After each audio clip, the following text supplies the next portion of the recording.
Alright, so in Journal 2, we're talking about Africanness in Bahia and our observations of that.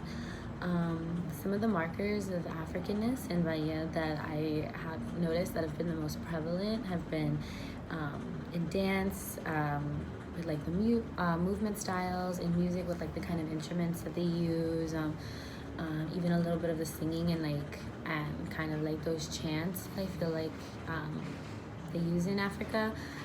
They utilize religious and spiritual beliefs I feel like are deeply, deeply rooted. In Bahia, African spiritual and religious beliefs are deeply rooted there, and it makes sense because it was carried over from, like Africans coming here being slaves, and then using that here, and it's stayed here over time.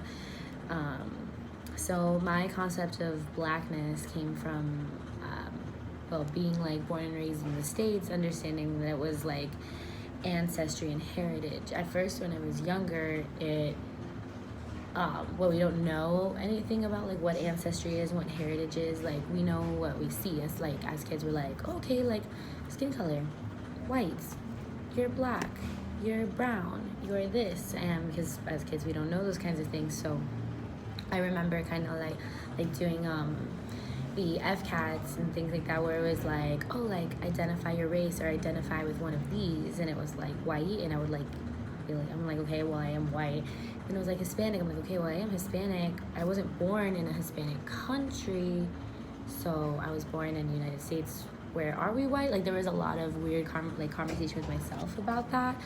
And then and I remember being younger and having this one time with my cousin where we were at like a mall in Miami, and there was this black guy that was speaking Spanish, and I was like, oh, like he's speaking Spanish, that's really like weird. And they were like, oh, why? And I was like, oh, because he's black. And I just said it like color, and they were like, oh my god, don't say that, like he can't speak Spanish if he's black. And it was like this huge taboo thing that I just didn't understand at the time. So that was kind of confusing to me until I got older and I started realizing, like, especially like being Cuban, like I have like my older sister who's like really light brown hair, almost blonde, light green eyes, and then my nephew was like blonde and blue eyes. And then I start looking at like more of my dad's ancestry, and he's like a caramel color, and both of my grandmothers were darker skin, and it was just really interesting, like who could be able to identify as like black or this or that, or even me being like, okay, I'm Hispanic, but like I've never stepped foot in any of my heritage, like I am white. I'm confused. Which I guess kind of like segues into the next question. How has my time here made me rethink my racial identity? And I knew I obviously would, I never look at something like, I'm black, and I would even still feel uncomfortable if I did like one of those 23andMe Ancestry.com things, and it was like, oh, you have ancestors that came from like Africa, or like whatever, and being like, oh, now I'm black, like that kind of, because it's not my culture, it's not what I grew up around, and it's not my skin tone. But I have seen a lot, especially in the music industry. Like there's one rapper called Logic who has a black father and a white mother, and he's like, well, I'm black, I am part of the hip-hop community, but he's just like white. So it's this constant conversation of like what that actually means.